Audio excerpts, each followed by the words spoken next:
Daqui é o Renatixa, mais conhecido como Atendente Bicha, fazendo um circuito aí. Luquinho, que é paga-pau de rodan, giro.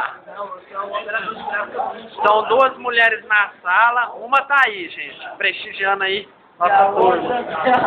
A outra mulher da sala é aquele lá de verde. Vamos dar foco nele. Silvex. Foco nele. Aqui é o Vander Guicha, supervisor bicha da Telecom, fazendo também circuito aqui numa placa. Aqui é o mecânico viado da sala. Caralho, mecânico viado. Quem passou a graxa ali? Olha quem passou a graxa. Olha aqui. Sem falar que temos um grominiano lá no fundo. E aqui sim, o queimador de rosca da sala. Encoste nele.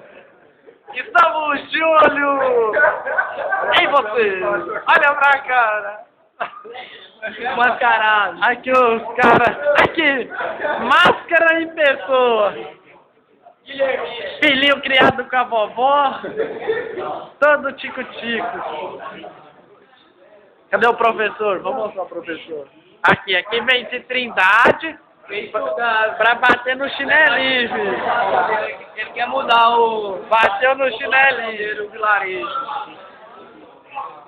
Renato passando aí. Aí, ó o professor da turma. Ó, a única mulher da sala ali. Vou pegar.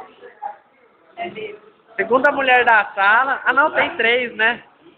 Uma, o Silvestre e você agora. Porque o Silvestre tem caveira e o Mano Silvestre é mulher. Mas, gente, dá um close aqui pra sua namorada no YouTube depois.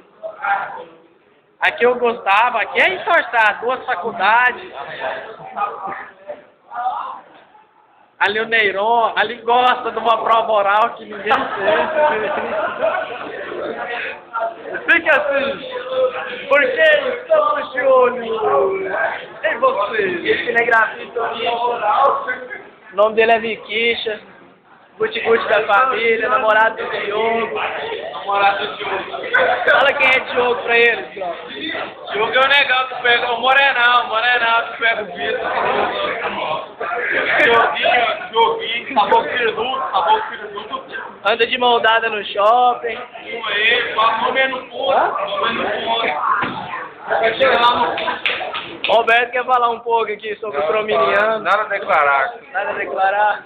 Você já parou de beber na pós-distribuidora, Roberto? Já. Tá bom.